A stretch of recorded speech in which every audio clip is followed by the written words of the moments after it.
Live is the Commission's weekly webinar series where we cover a variety of topics that may be of interest to libraries. We broadcast the show live every Wednesday morning at 10 a.m. Central Time. But if you're unable to join us on Wednesdays, that's fine. We do record the show every week, as we are doing right now, and it will be posted to our show archives page for you to watch later at your convenience. And I will show you at the end of today's show where you can access all of our show archives. Both the live show and the recordings are free and open to anyone to watch. So please do share with your friends, family, neighbors, colleagues, anyone you think might be interested in the shows we have on NCompass Live. For those of you not from Nebraska, the Nebraska Library Commission is the state agency for libraries in Nebraska, similar to your state library. So we provide services and programming and training and resources to all types of libraries in the state. So we will have shows on NCompass Live for all types of libraries: public, academic, K-12, corrections, museums, archives, anything and everything. Really, our only criteria is that it's something to do with libraries. Some cool things libraries are doing, interviews, we do book reviews, mini training sessions, demos of services and products, all sorts of things. We sometimes have Nebraska Library Commission staff come on the show to talk about programs and resources and things we're doing through the commission, but we also bring on guest speakers. And that is what we have today. With us this morning is Kymberlee Powe. Good morning, Kymberlee. Morning. And she is from the Connecticut State Library. And she's going to talk to us about doing programming for our teens, tweens, and avoiding that burnout. Now, this is a session that you had done previously. Our Children's and Young Adults Services Coordinator, Sally Snyder, actually recommended that we have you come on the show. And you had done this previously at another conference, or? Yeah, this was actually a request. I've done workshops on a variety of things at other institutions, on behalf of other states, and someone came to me and asked if this was a presentation that I thought that I could put together to contribute to something larger that they were doing for their institution. And I said yes, and we have a listserv for youth consultants across the state. And I shared this so that folks were welcome to take the recordings, the slides, and share them with their youth librarians across their state. And Sally, who I just adore, we've done other projects together, asked if I'd be willing to come and talk to y'all about it, and I'm happy to be here. Yeah, we are thrilled to have you here. So go ahead, take it away, and tell us all about how we can avoid this horrible burnout that we all sometimes encounter. Yeah, I know. So good morning, everybody. I had to check the time to make sure it was still morning. My name is Kim Powe. My pronouns are she, her. I am the Children and Young Adult Consultant with the Connecticut State Library, and I work in the Division of Library Development. And I hope these slides, are they moving okay? Yep, they are. Great. Looks good. So today we are going to talk a bit about teens and tweens. We are going to talk a bit about co-creating programming, or you might hear me use the term co-design. I use those interchangeably a little bit. We're going to touch base on partnership and combating burnout, which is very real in this field. So some of the goals for today is I hope to provide a little bit of context on the teen brain, which can lead to a variety of behaviors that then affect how we ultimately do our job, to express the importance of programming for the needs of teens first and the needs of the library second, because you're not necessarily going to get the same result depending on how you approach some of this work, and how we're going to learn how to use partnerships in community and quality to combat some of that burnout that we have been experiencing forever, but most recently. So teens and tweens, who are they? So this information is from a program that some folks might know of called T3, Transforming Teen Services. It was a Train the Trainer initiative. So 11 to 13-year-olds, who are they? They are fast approaching adulthood and their bodies are changing. Due to the rapid changes of puberty, they often feel uncomfortable in their own bodies. I know if we do some thinking back to when we were in that 11 to 13 age range, it's just awkward. I remember yelling at someone for noting that I was wearing sparkly blue eyeshadow. I was wearing sparkly blue eyeshadow. They didn't say anything bad about it, but I kind of felt attacked just because I felt really awkward in my own body. They want privacy with their friends to discuss the changes that they, typos, are going through. They don't want to be associated with anything that might be considered for kids. We as adults know that 11 to 13-year-olds are technically kids, but they are beginning to mature and they don't necessarily want to be they don't want to feel like they are being treated like a 5, 6, or 7-year-old. They want opportunities to contribute to the things around them, and they may experience mood swings and a variety of energy levels. So then things shift slightly a bit more when we're talking about 14 to 18-year-olds.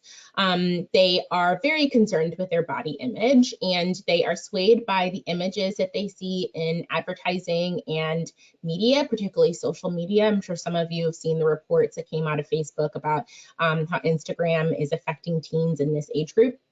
They worry if they're going to fit into society's standards of beauty, which is a problem in and of itself. And it's a real one. It's a real concern.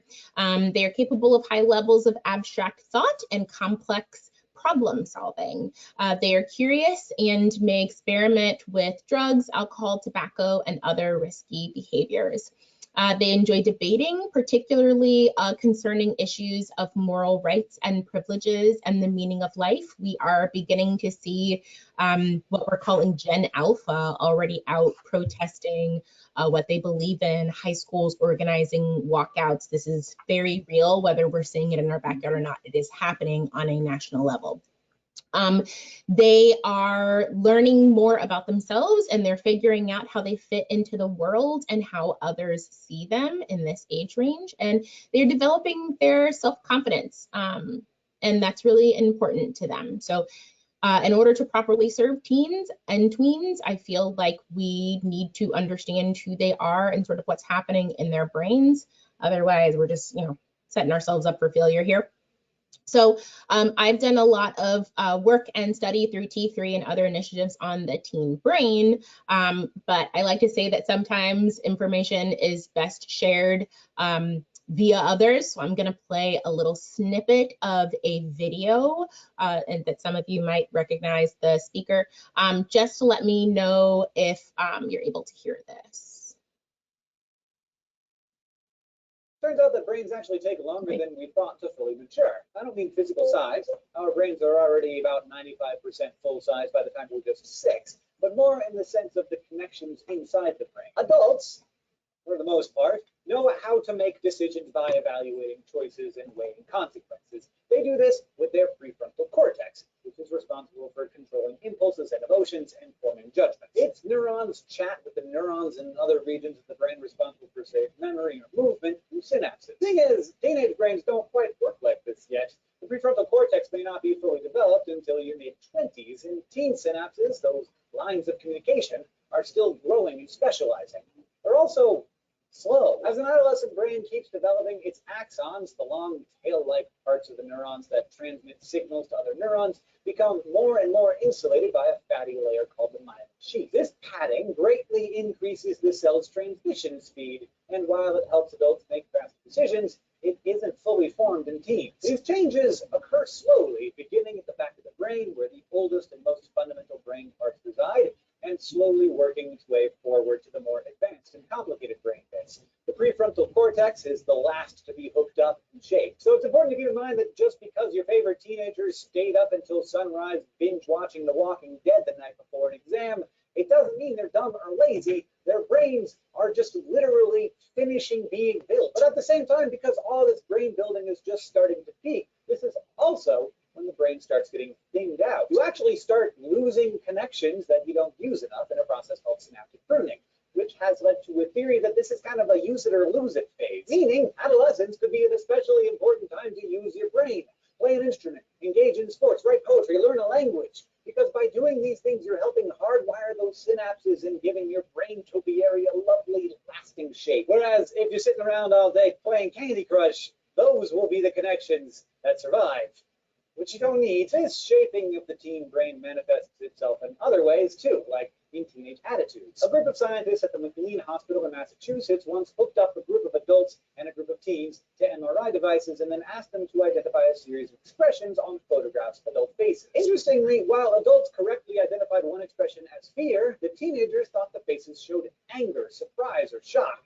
They weren't registering subtlety as well. Not only that, but the MRI images showed that adults and teens responded with different parts of their brains. Adults used the reasonable prefrontal cortex, while the teens mostly used the gut reaction emotional amygdala located farther back in the brain. Results like these might help explain why teenagers seem to experience frequent mood swings. For one, they tend to react quickly from the emotional part of their brain without running those reactions by the more rational frontal cortex. And two, it could be that they're just misreading expressions and therefore the intentions behind them. The frontal cortex also helps people relate to and understand each other. And you can imagine what happens when concern is misjudged as anger or worry as disappointment. So Fresh Prince has an entire song about it. But the truth is, as much as parents just don't understand, teens don't always understand either. When the emotional amygdala and the more rational cortex aren't fully hooked up yet, that can make it hard for teenagers to productively work through emotions. Okay. Thank you, Hank. Okay, Yeah. let me just. Love Hank Green. Watch way too many of his videos because I he's know. so good at explaining things, and it's science, and you learn. Oh my gosh, and you enjoy it. Hank dominates my TikTok For You page, and I'm not mad about it at all. So I actually will be sharing these slides. I meant to do it yesterday, but then the world did what the world does. So anyone who's watching this and wants to see go back and watch the full video because that was a piece of it, or access to any of the resources that we're going to go over today, you will absolutely be able to take that and do with it what makes you happy. So no worries about missing anything going forward. Whoops, be quiet, Hank, we're done with you. All right, cool, there we go. So basically what we have learned a little bit from Hank is that the minds of teens are constantly changing. They're simultaneously changing while they're continuing to develop. There's a lot going on here. So some of the behaviors that are challenging for us as adults who work with teens, we might view something as an unnecessary attitude that we might get from teens, but some of that might be stemming from something like them misunderstanding our facial expressions, as Hank mentioned, and beginning to feel like unnecessarily attacked, even though that wasn't our intent when approaching them or having conversation with them. And a lot of this is just due to where they sit developmentally and, the results of sort of what that means for daily interaction with teens. So while it's true that we have this knowledge about the teen brain and this knowledge has the potential to change the way we act and react with teens, I do want to take a second to say we have zero idea of what the COVID pandemic might have done to the brains of these young folks. A year and a half to 2 years of essentially like nonstop panic and isolation has affected their brain and brain development probably. I am not a scientist, but I can't imagine how it wouldn't. It's affected everyone's brains, I'm sure. All of us are. I mean, theirs are developing, but adults too are having side effects from it still, yes. Absolutely. When I think about sort of what my life is like now. Yeah. Right. So that I'm actually glad you've said that, and anyone who's listening or watching probably feels the same way as well. So think about the way that we have changed, or sort of other adults that we know have changed as a result of the COVID pandemic and the panic and the isolation. And now think about what that might have done to someone whose mind was literally still in development. Most of us, anyone over about the age of 26, our brains have sort of done all of the developing that it's going to do, with the exception of course, there's nuance with everything. But if we're talking about 11 or 12 or 13 or 14-year-olds whose brain is still, as Hank said, finishing being built, how did that 1.5 to 2 years affect them? And what does that look like for us as adults who work with them. There's a lot. There's a lot, and because the pandemic so recently ended, air quotes, we don't have that information yet. We're still kind of waiting for that to be developed. But keep that in mind. Things have changed. So I have worked with teens, tweens, and young adults for most of my library life. It's the decision that I made when I was in library school. This was the group of people that I wanted to work with. I personally have worked in everything from urban distressed municipalities, as we call them, to super affluent rural communities like rich farm people. It's really fascinating, and it was great. I got a lot of free eggs. And teen services are going to vary wildly, library to library and community to community. So for example, the teens in one community might need or want access to SAT prep, or that weird test that I can't remember what it's called that you take to get into boarding schools. There's a test for that. I did not know until an 11-year-old told me, because we've got boarding schools in Connecticut. They might want community volunteer opportunities for competitive college applications, or like late night study spaces, because just academics are sort of the thing, right? But other teens in another community might want space to like hang out under tables using the library's Wi-Fi, or they might need computer access to print papers for school, because we also learned during COVID that not everyone has the same internet access that we assume everyone has, because we're lucky enough to have it in our home.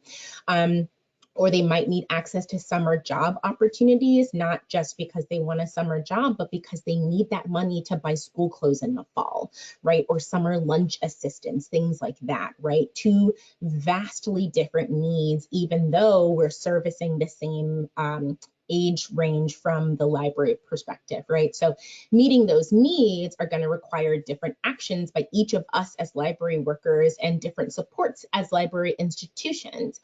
But the important thing to remember is that with teens, right, is that it's our job to meet the needs of the teens. It is not the teens' job to meet the needs of libraries.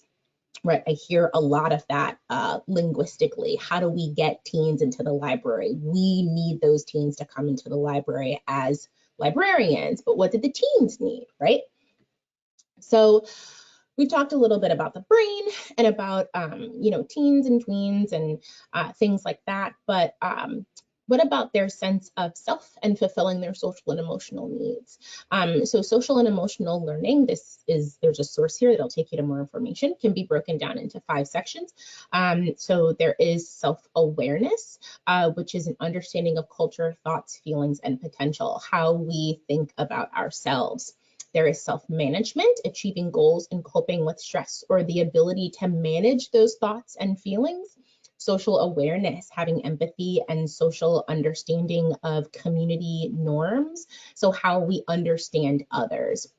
Relationship skills, which is like problem solving, conflict management, advocating for ourselves and others.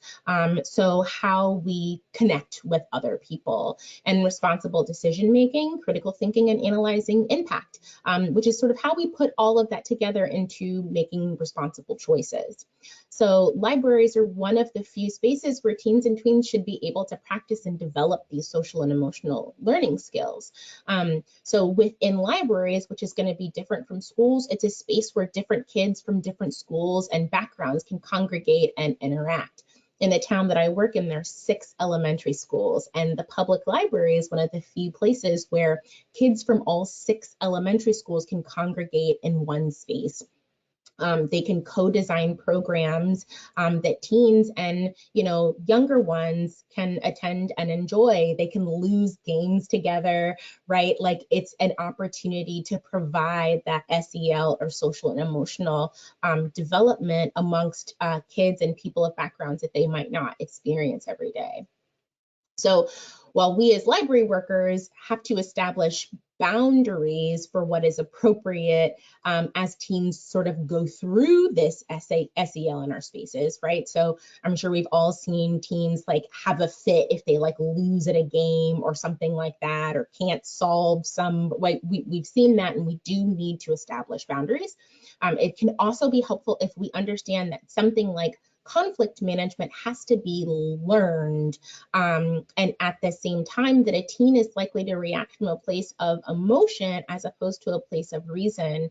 And I think keeping these things in mind and understanding them can help us manage our reaction and how we respond in situations like that, by understanding this is something that they are still learning, as opposed to when we might be dealing with adults, it's like, why don't you know not to do this already, right? Just sort of like two different perspectives as we interact in a situation. So programming, our bread and butter. Before diving too deep into programming, there's something that I think is important to think about as we, as library people migrate through the world, and that's the concept and idea of being a public servant, or in this particular situation, serving teens and tweens and being a library servant, and sort of where those things interact and how they mesh and work together. So this slide is not mine, completely copied from Beth Yoke, sourced at the bottom. I didn't do that, I like to give credit where credit is due. And it's from a presentation on rethinking our role to better serve the community during and beyond times of crises. That's the presentation that this slide comes from. So essentially, when thinking about programming, it's important to remember that the programs and services that we offer our teens and tweens should be about providing for the needs of the teens and tweens and not just the needs of the library. So for example, we focus on the community members' needs as public servants, and we focus on the facilities and our stuff in them if we are too library servant focused. Outreach equals listening to the community as public servants. When we sit too deep in our library servitude, outreach is being the expert who tells people about our stuff, right? So we want to listen to what the community is telling us they need, not just saying, but we bought this new 3D printer, don't you want to know about it? Well, maybe later, maybe not now, right? Identifying issues and resources to address these community members' needs. That's when we are acting as a public servant. When we are acting too deeply in library servitude, we are promoting books and materials. Libraries, we get books and materials. But if someone comes to us and says that they are dealing with food insecurity, the books in our nonfiction section might not necessarily help. They may need a number and address to the food pantry, right? We got to focus on what the community members are asking us for. As public servants, we co-create solutions that empower our community members, as opposed to as library servants, we host programs featuring our stuff. If our communities tell us that they, or if we are working with our communities to co-create, and we'll talk about that a little bit, some type of programming, that's going to deem a different result than if we just sort of host programs without the input and the work of our community. We're not going to get the same results. And I'm going to talk a little bit about how that happens. So there's a whole lot of words here. Like I said, there's a video that folks can go back and watch.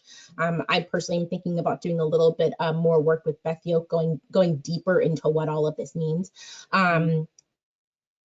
It's a watch the presentation. So when we talk about this, how do we make sure that we're acting as public servants and prioritizing the needs and wants of our teens, right? Like, how do we do that? So the way that we do that, I think, is honing into that last portion of the previous slide is through co-creation. So what does that mean? Co-creation or co-design. So basically, it's when the programs aren't designed on behalf of the teens in our community. They are designed with the teens in our community. It's a subtle but important difference. Mm-hmm. So following the co-creation model, you engage, you learn from each other, and you set the challenge. You understand. We focus on the user, in this case, the teens' needs, and gather information. We ideate, we design the concepts, what could and would this look like, and we validate, we present, test, and evaluate, or we run the program and gather feedback. With and not on behalf of is what we're going to try to remember here. So I know the folks in my TAB, Teen Advisory Board. Yes. Sorry, I don't know if I'm jumping ahead, but that's just what jumps into my head. I love that. I love that. So we're gonna just touch base the folks in my state, like scenarios, sort of put some of these things into action. So we're gonna just run through some scenario real quick after I drink some seltzer. So This is a scenario. We're going to tell a little story here. I'm a theater major. I'm a storyteller. So you notice 3 teens, right, in your library. You as the teen librarian or the librarian in the teen department. They don't know you. You don't know them. They don't talk a whole lot to you. They don't check out a whole lot of materials. But you notice while they are talking and spending a bit of time in the library, they're talking a lot about manga. And they're going through a lot of the manga that's in your library, drawing the characters, things like that. You notice this. So one day, you as the librarian, you walk up to them and you're holding a copy of School Library Journal, and you tell them that you are ordering some manga for the library, and you were wondering if they could help you because they seem to enjoy and understand it. So you let them know that, you're thinking about ordering the first 5 books of a series called Ouran High School Host Club, and you're looking for about 2 more, and you were wondering if they could help you. They're probably really shocked that you know anything about manga because we're adults and we're old, and what could we possibly know about these fun things that they enjoy? They don't know. So you give them the magazine, the School Library Journal, and you ask them to sort of come up with some suggestions for you. And you tell them, you're thinking about starting an anime club, but you're not sure if teens would like that. What do you think you should do, right? That is an example of engaging with folks in your community, in this case, 3 teens in your library. So now we're gonna understand, right? So while you were thinking as the librarian planning the program that you want to incorporate aspects of Japanese culture into this anime club, you're thinking about some structured graphic novel programs, right? You're sort of talking to them like this is what you're thinking about putting together this program. They say no. That's not what they want. They just want a place to sit around in the dark and geek out with other people over anime, and they would like snacks, please. Snacks are great.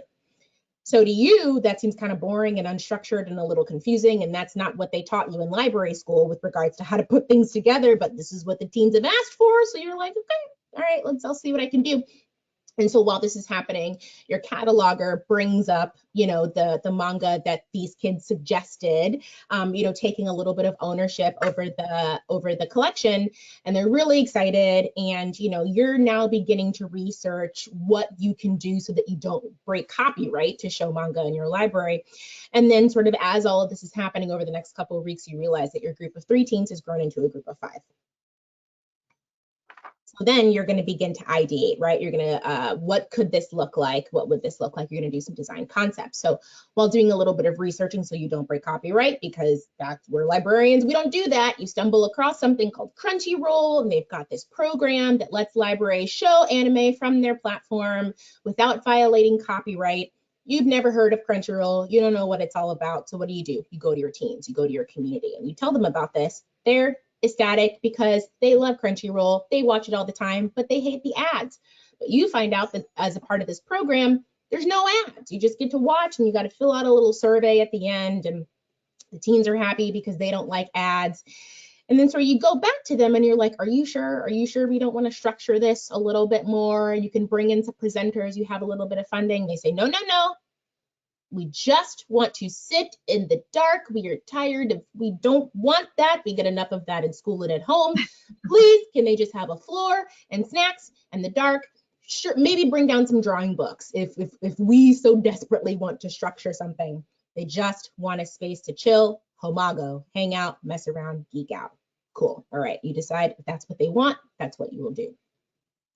So then we're going to validate, we're going to present, we're going to test, we're going to run the program and gather feedback and see how it goes. So on the day of the program, your little group of 3, they brought some more friends. Now there's like 8, 9 of them.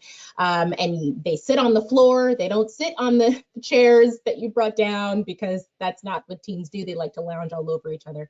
They spend the entire time talking through the show. You're not even sure if they're watching it. They're eating, they're laughing, they're talking to new kids.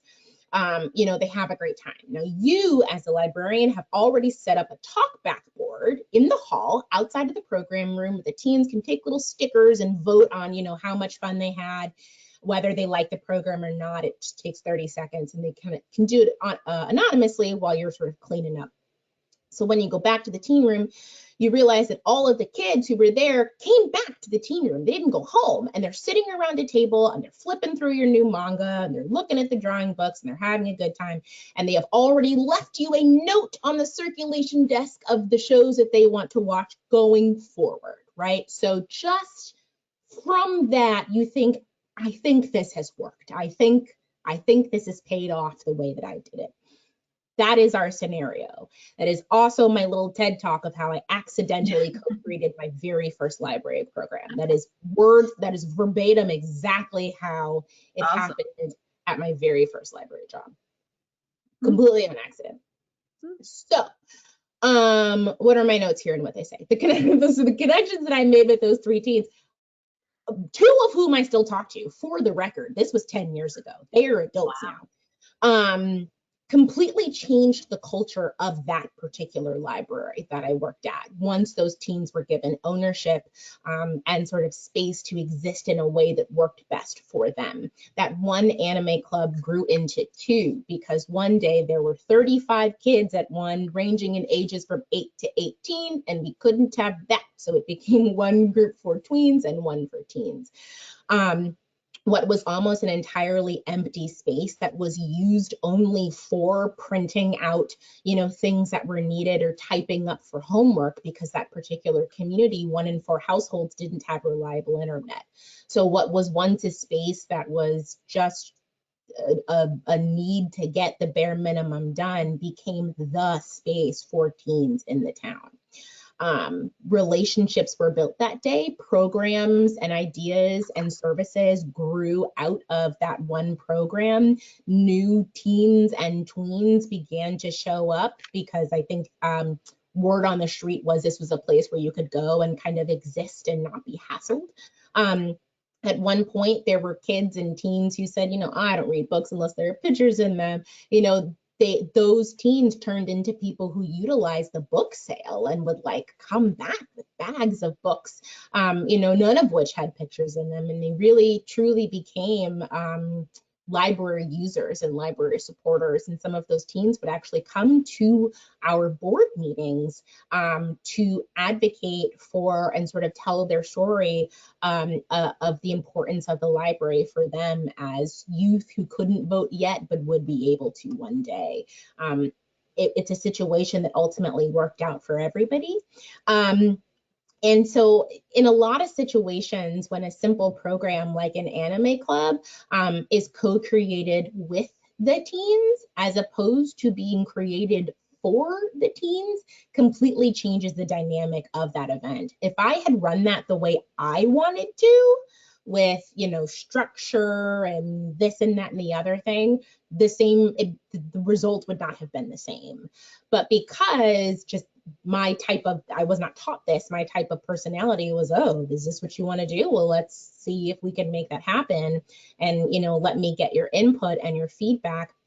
It turned into what it should have been instead of what it would have been if I had just sort of run off and did my own thing.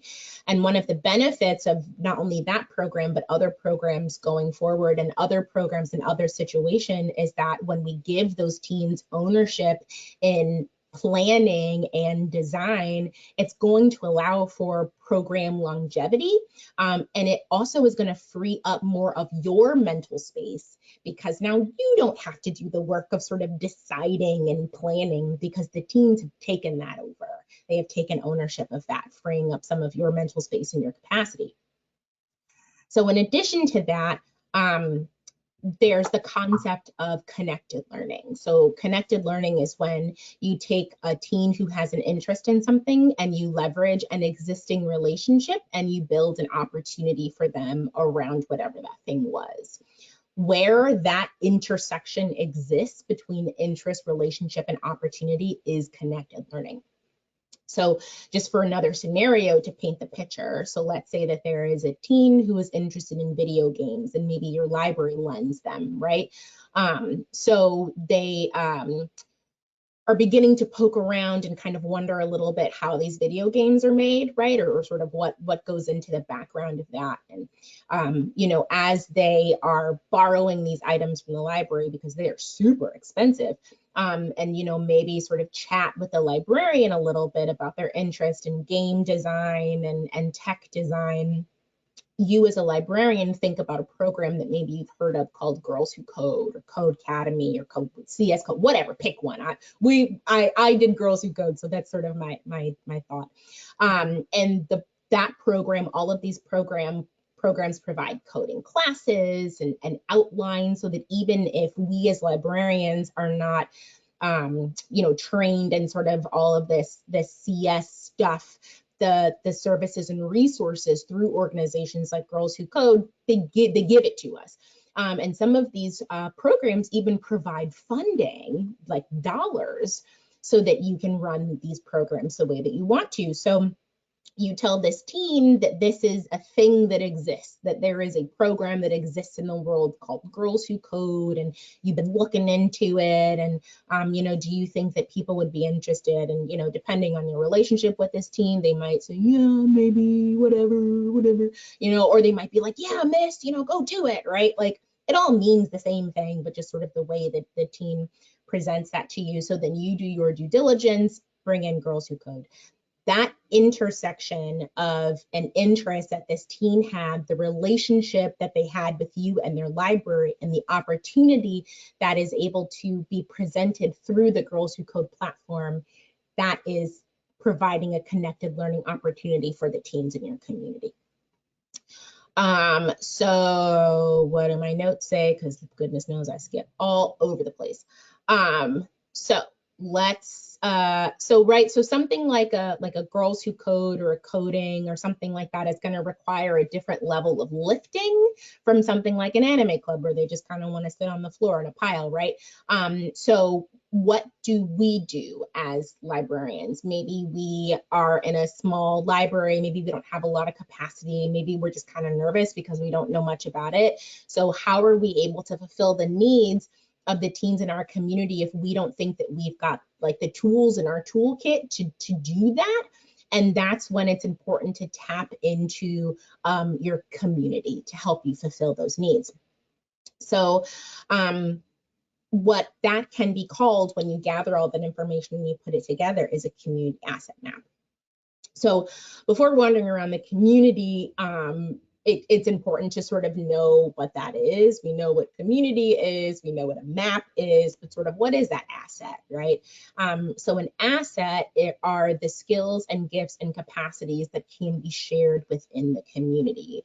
So that may be people, associations, institutions, physical assets, connections, it could be any of that. But what exists within your community that can be drawn upon to help fulfill the needs of these teens? It might be a, stay-at-home parent who is just like a tech person, right? Like when home computers became a thing, my dad was that dad who wanted to pull the computer apart and like put it back together and like see how all the innards work. Like he was that guy. So whether that was his job officially or not, he had he as a person was an asset that could have been tapped into to help organize and run some type of coding program if you as a librarian don't have the capacity to do it yourself, right? So tapping into your community. So here is an example of what a community asset map can look like. When the average pair of ears hears the word map, right, they might think like a literal map, but it doesn't have to look like that. We have a community asset library development, and it is literally a spreadsheet. Like it is a spreadsheet with like name, title, institution, and contact information. So when we're looking to bring in a workshop or presentation on working with people experiencing homelessness, I am not an expert in working with people who are experiencing homelessness, and I'm not an expert in the resources that exist for people who are experiencing homelessness, but there's an organization called the Connecticut Coalition to End Homelessness. They are on our asset map, and we can reach out to them to bring their expertise to our librarians. We don't have to know all of the things. We can't know all of the things, but we can do our due diligence in creating something like a community asset map or even a library asset map to make sure that we are able to provide to the best of our ability the needs that we see within our community, whether we are providing it or whether we are tapping into local assets to assist us. So what could that look like if done properly?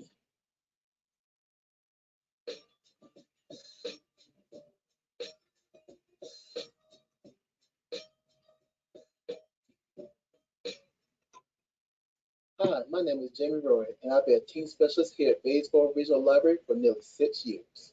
Our library is a regional library located on the west side of Charlotte, North Carolina. Since I've been here at Batesboro Regional Library, we have tried many things to make our library as a whole more inviting to our diverse population of teens. Our staff here, like our teens, come from many different backgrounds, and the majority have grown up in the community and attended the same schools in the past. Many know what it's like to be judged not only by their looks, but also for where they are from. We work hard to make our teens feel welcome. All of our staff, from children's to the circulation department, are encouraged to build relationships with our teens. As a result, our teens not only seek us out in the teen department, but we often find them talking to other staff in the building, either talking to a children's librarian about their day or asking a library aide at the front desk for relationship advice. It's gotten to the point where we actually have to shoo our teens away from the desk so the adult patrons can be served. It's an awesome problem to have. We treat our teens something like co-collaborators in our department and ask their opinions on programs we are planning on doing and what programs they would like to see. Our teens always want to do something with food, so we decided to expand our monthly teen program, measure up cooking, and link it to cultural months throughout the year. For Irish Heritage Month, we invited a speaker from a local Irish pub to teach us how to make Irish soda bread. And for Black History Month, the teens made chicken and waffles and discussed how they were connected to the Harlem Renaissance. Our Dungeons and Dragons program, Dewey's and Dragons, had an unexpected result in that the teens that joined in came from all walks of life, and the characters they created and played with reflected that same diversity. Another way we encourage diversity is by having discussions about topics and issues that our teens may be interested in. Aside from having our usual programs on the floor in the teen area, we began to engage our teens about topics that relate to the library and current events. We talk about what's going on in the community and how they feel about things that matter to them. For example, right now, we are promoting our community read book, The Hate You Give, and are having discussions in the teen zone with our teens about their relationship with the police in the area and if they have ever received the talk. Another thing we do is decorate our teen zone to reflect our patrons' interests and who they are. When I first came to Batesboro Regional Library, our teen zone, although nice with our booths, it lacked any real personality or identity. I, along with my coworker, came up with the idea to make the teen space more inviting and interesting to our teen patrons. We wanted to decorate the area to not only be inviting to our teens, but to also give them a sense that this was their space and it belonged to them. Many of our teens love listening to hip hop and reading comic books and manga. So one month we decided to make posters of Marvel comic book covers that paid homage to iconic rap album covers and hung them in the booths in the teen area, which our teens absolutely loved. And at the end of the month, they were basically fighting each other to see who gets to take which poster home when we took them down. A few of our more artistic teens have even contributed their artwork to make posters for our teen area. Seeing those teens brag about their art to their friends and showing their artwork to their family on the wall is awesome. We have continued doing this, hanging up posters, creating slideshows and book displays related to our teens' interests and to library programming. Doing so has changed our teen area and made it more inviting to our team. All these things contribute to giving our teens a sense of ownership of the teen area and that this is a place that they truly belong. Okay, that's also sourced if anyone wants to go back and share that video with others. But what did we see here, right? Co-creation with teens in not only the poster design, but realizing that, you know, rap music and things were important in that community, as well as superheroes and manga. And so taking those two things and putting them together and not just going out and buying these posters, but co-creating them with the teens, giving them ownership over the space. The food programs, right? They could have just continued. We all know teens like food, so let's do something with food. But what they did was they reached out to their local assets, i.e. someone who has an Irish pub, and brought them in to do the cooking program and explain the importance culturally of Irish soda bread, right? Just a couple of examples about how something simple that we could do for the teens can be done with the teens or with other community assets to garner a slightly different result. Yeah. One of the things that we also here in Connecticut like to talk about is what exactly is a partner, right? We've been talking about assets and partnerships, but like, what is that? So this is a slide that we put together that we use in various locations in our training at the state library, and we describe it as personnel equals a library employee. A contractor or a consultant is paid for their services and they are not a library employee. If I'm bringing someone in to do a henna program and I'm paying them, they might not necessarily be a partner, they might be a consultant because they're being paid to come in, do a thing, and then they're done and they go. A supporter is an organization or an individual that endorses the project or idea, but doesn't necessarily contribute any resources to it. So there might be someone who says, oh, I'll tell other people at XYZ location about this program and how great you guys are. They are a supporter of your work, but maybe not necessarily a partner, right? Depending on the way it all shakes out. But a partner is an organization or individual that contributes resources, right? Which might be supplies, staff, like people, transportation to the project. And we have, as described in a letter of commitment or MOU, not everyone has those, right? But that's sort of a way to view quickly, not taking into consideration nuance, what a partner is versus some of these other people who are supporters and uplifters of library services. But, sometimes it can be helpful. The partners, the people who are contributing effort and energy are really the people that can help you with some of that capacity and can help combat some of that burnout, right? Which is really real. And there can be a special type of burnout that exists when dealing with teens, because teens are not tiny adults or tall toddlers, right? Like they are their own special group of people that require different needs, and they aren't going to show up to programs in the same numbers that 3-year-olds are going to show up to story times. Like it just doesn't work that way. And it can be hard for those of us who work with teens to explain that to other people. So there really can be just a burnout, just trying to explain who teens are, why they are the way they are, and why they should be treated, well, like we don't need to be afraid of them. So some of the things that I like to suggest to folks with regards to burnout is focus on capacity and don't go beyond that.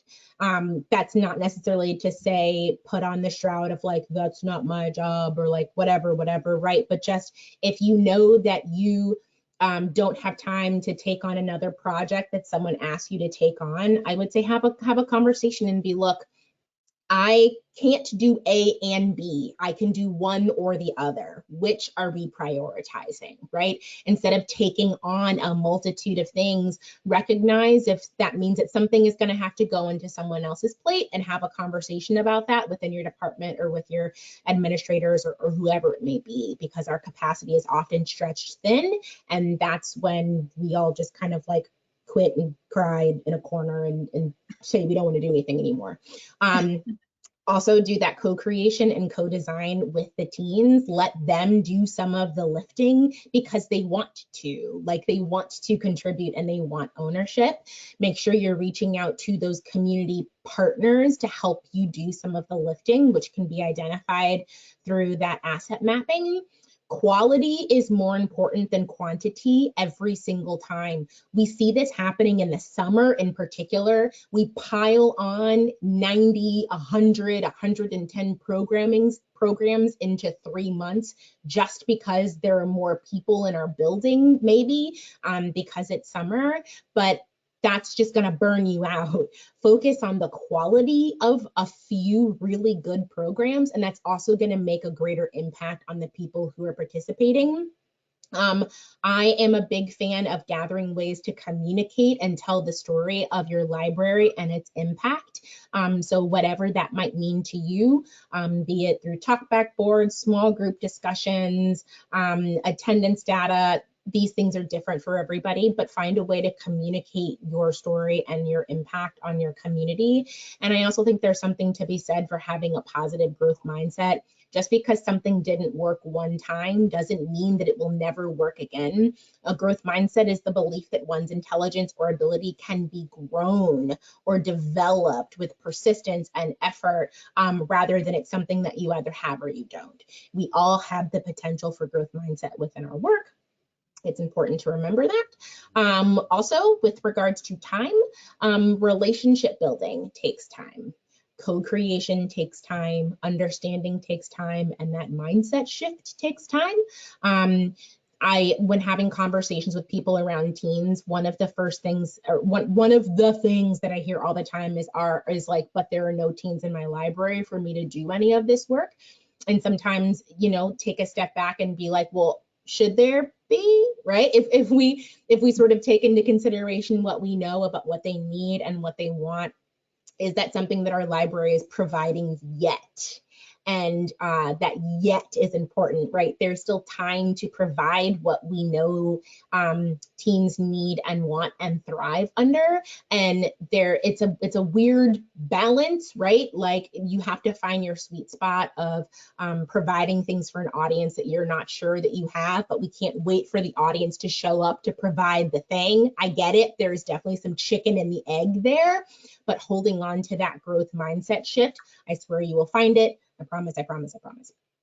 I'm not going to go through all of these, but these are just some tips for library workers on working with, those tweens ages 11 to 13. And I also have some for 14 to 18 that y'all can read once I share these slides. I have a host of resources. So in addition to some of the individual slides that were sourced, some of these are duplicates, but some of these are also new resources as well. And I am here for any questions, comments, concerns, or criticisms. I really do take them into consideration and change all of my work based off of what people share. All right. Yeah, go ahead and leave that slide up here while we're gathering questions and answering anything.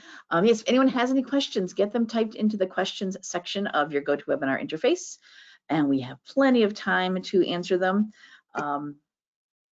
Officially, our show is an hour long, but we don't stick to that. If you take a look at our archives, you'll see that most of the shows go beyond 60 minutes because we go as long as we need to get through the presentation and what's wanted to be presented. We need to answer everybody's questions you may have. So get them typed in there. So Kim, this was awesome. This was a really fun presentation for me. Lots of cool things. I never had the opportunity to work with teens in libraries. Before I was here at the commission, I worked at a university library. So depending on how quickly you get into college, it's still on that 18 years old, but yeah, I think it's a great thing that's being done, that everyone's doing for them, and the programming that everybody's doing now and talking more to the teens. And like I said, the teen advisory boards and involving that is something that I think has just made a huge, like a renaissance of teen programming. And so many of the things you've talked about here today are important for them. And I think it's great too that we're talking about teens and tweens, but a lot of the things, and I know that's what we want to focus on, but a lot of things you talked about can also be translated into other programming and things you do in the library too. So I hope some people will look at this and say, oh wait, but we can also use this in our adult programming or in our other things that we do. A lot of it's like the basics of doing good library work, running your library well. So yeah. That whole public servant versus library servant thing, that was very cool. I'm going to track down and look at that video you mentioned. That just jumped out at me. It definitely is something that our libraries need to think about, that it is hard to separate what we think we're supposed to be doing as librarians, because it's what we've been taught in our library schooling, as opposed to what our community thinks they need.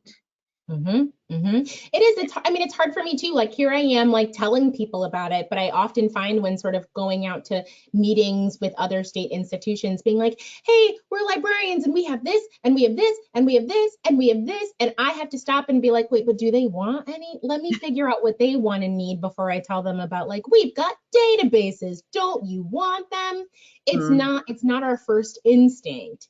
So yeah, like there is work and intentionality that has to come with it, but it's worth it once you sort of like get it and find that sweet spot.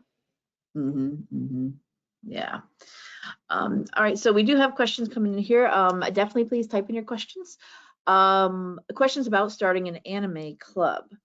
And I think you did mention this with, okay, you talked earlier about how It was just a some of the scenario. things that the teens want, we've never heard of, and you mentioned Crunchyroll, and I was be like, oh wait, my husband and I watch that all the time. So some of us are in the same category as the teens in our nerdiness and geekiness, and we know these things. So I was like, so I was like, oh, Crunchyroll, yeah. And then you said that they have a special program for the libraries to use it. At least they did. So cool, yeah. But the question is, do you have to have a license to start one? I guess it depends on what you're doing with your anime club. So what I can tell you is what was true when I was frontline doing this. Things change and shift all the time. But so back in the day, Crunchyroll had a program where you could sign up your library to be in said program, and you could legally, without breaking copyright. This is back in the day, you could show their repertoire of anime for library programming. If I remember correctly, I think the only thing you had to do was like keep track of what you showed and how many people attended and like report on it quarterly. I think maybe for their stats and their information. This was true once upon a time. That does not mean that it is true today in, the year of Beyonce's internet 2023. Yeah, well, so I'm looking it up here. I just used the Googles as you do, and I looked up Crunchyroll library outreach, and it looks like there's something from their knowledge base on Crunchyroll.com from May 2019, and this is interesting because it was 2019, so we're pre-pandemic, but it says we are excited to announce that Crunchyroll outreach program, which was temporarily on hold, is now back open for public libraries and school libraries. And there's an email address to reach out to them. You just have to contact them. It was the easiest libraries thing. Only. Shockingly easy. And I was like, you have to create a free Crunchyroll account. So there is something, they call it their Crunchyroll outreach program. So this was just in 2019. Send that email and see if the program is still running. It was, and I knew other librarians who used it, but it was a program that their company created for library outreach, which was really great because often we don't see things that are like, but with the word library in it, we got to call and be like, can we do that too, or is it just for schools? But yeah, that was a real thing. Well, it's for public libraries and school libraries, according to this. Oh, hey, I should have been looking at the question section instead of going off on Google. Someone just said, I currently use the Crunchyroll program and am required to renew every 90 days. Okay, cool. So that must be an update. We had to report something. We need to report, I think, what they watched and how many quarterly. So, okay, that's just an update. But I mean, like, what a simple thing to do if that's a need that you see in your community that your teens and tweens, would enjoy. That's easily done. And what, an email renewal? Yeah. So definitely you could do that, and yeah. And just this person says, I'm not even required to report. It's awesome. Basically, just say, let us know. And this message just that they posted in 2019 says, it just has to come from an email address that ends in .gov, .org, or .edu. So they know that that is something. Now this is from 2019, like I said, and I know for us, a lot of our public libraries are using Gmail. So you might want to question and ask, does it really have to be? Because we don't have that. An email only. Oh, okay. They just want validation first. There's is something. Okay, there's is at lib.ms.us. So it's obviously something that shows that you're not just some random person, that you're associated with an institution that's a public library, a school library. So something. I think they said that they accepted that. So they just want something that says, shows that that you work for one of those institutions. And it probably, if you had something else, you could send to them proving, yes, here's like our website. Here's library website. Here's my list. Here's who I am. My name on the website. Yeah, there's definitely a way. They're just trying to find a way to make sure just want to confirm. that you're coming from one of those organizations. Yeah. And then they'll give you info and access, and then you definitely have something you can use. Absolutely. Look at that. Yeah. And I know you showed the second video showed the Dungeons and Dragons Club. That's kind of thing. Lots of Wizards of the Coast has a lot of support and things for doing those kind of programs. Yep. And specifically for younger kids too. So certain like adventures and things. As you can tell, my husband and I, we're nerds, we're geeks. Yeah, we do all this stuff. I like played a lot of D&D pre-COVID. Yeah. My husband is looking and it's been talking about wanting to get our niece and nephews involved in it because they keep seeing what we do and they're like, should we do that maybe? And I said, I mean, it's just storytelling at its core. Like that's what Dungeons and Dragons is. We're librarians and we got books and it's just storytelling. And it can be intimidating, but they have these specific like adventures and things built for younger kids. So here's like a one-shot thing you can do. You don't have to know it yourself. Follow this book. Everything's pre-made. Characters are pre-made. All these like starter things. So there's a lot of resources out there to get these kind of things started. But like you said, ask the teens, what are you curious about or interested in? And then I can try and find out something as librarian that we can do with that. And then work with them to execute. Maybe one of them really wants to lead and work with the younger kids, right? Heck yeah. Free up your capacity. Yeah. Awesome. So we got a lot of comments, very interesting ideas. Awesome. I'm going to take some of this back and try and do it in my library. So great. So we are a little after, about 5 minutes after 11 Central Time here. So we might start working on wrapping up. Does anybody have any last minute desperate questions they want to ask of Kim? Anything you want to share to get it into the questions section of the GoToWebinar interface? Excuse me. And as we said, I'm waiting to see if that comes in. The slides will be available for you afterwards with the recording that has links to all the resources, links to the videos, so you can watch them again or watch the fuller ones. So you'll have access to all of this information afterwards when we have our archive up. I am going to pull presenter control back to my screen now so I can show you where this will all be. Come up. There we go. All right, so here's the session page for today's show. Then I'm gonna go back to our main NCompass live page. If you use your search engine of choice, excuse me, and type in NCompass Live, the name of our show, we're the only thing called that on the internet so far. No one else is allowed to use that name. And you'll come up with our main page or our archive page in your search results. These are our upcoming shows for the next couple of months, but links to our archives are right here underneath all our upcoming shows. So if you click there, you'll see here's the most recent our shows. The most recent one is at the top of the list. So that's the one from last week. Today's will be at the top of the list here. Should be up and done as long as GoToWebinar and YouTube cooperate with me by the end of the day tomorrow at the latest. Everyone who attended today's show and registered for today's show, because I know we had a lot more people who registered than showed up. That's great. We'll get an email from me letting you know when it's up and available. We also post onto our social media. We have a Facebook page for NCompass Live. If you like to use Facebook, give us a like. You get notifications about things. There's a reminder to log in today's show, meet our presenters, and then there's one from last week, when the recordings are available, we post notifications about that as well. So you can keep an eye on us there. We also use the hashtag. We came up with a little abbreviation, NComp Live. We post on Twitter and Instagram. So you can follow us in those various locations as well. While we're in our show archives here, I'll show you there is a search feature here. If you want to look up and see if we've done any a show on a particular topic you might be interested in, you can do that and search our full show archives. You can do the full archives, or you can limit to just the most recent 12 months if you want something very current. That is because, and I'm going to scroll a bit, I'm not going to scroll all the way down, but if you see here, this is a huge list. This is our full show archives, excuse me, going back to when we first premiered, NCompass Live premiered in January 2009. So I believe we're on 15 years, and all of our show recordings are here. So it's huge.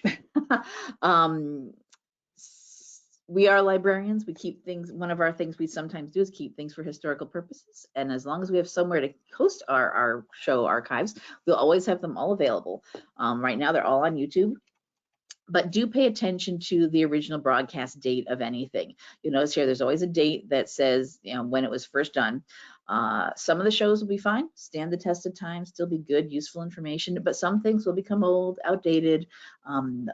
Resources and services may have changed drastically. Links might no longer work. People might work at totally different libraries now. So just pay attention to that original broadcast date if you do watch any of our older shows.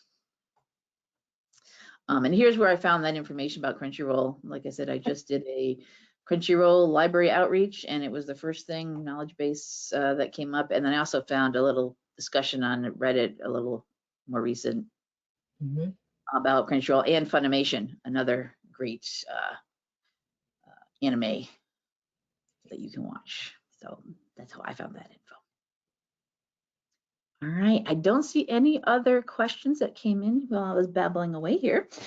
So I think we will wrap it up for today's show. Thank you so much, Kim, for being here. This was awesome. Learned a lot, and I'm sure, I hope a lot of people will take this back, and I think there's going to be a lot of good work done in our teen and tween areas and libraries. Thank you. Thank you for having me. Absolutely, it's awesome. And thank you everybody for being here. Hopefully you'll join us on a future episode of NCompass Live. Here's their shows for the next 2 months. Next week, and actually the next 2 weeks, we're talking about art, coincidentally, just when they happen to get scheduled. But next week is art show. Our Chadron Public Library out in Western Nebraska did a art show in conjunction with the James Webb Space Telescope launch. And they had a great community event. And so their assistant director there and a couple of people from their the local school and college that worked with this are going to talk about what they did, bringing art and science to their community. So please do sign up for that and any of our future shows. So thank you, everybody, and we'll hopefully see you on a future episode of NCompass Live. Bye-bye. Bye.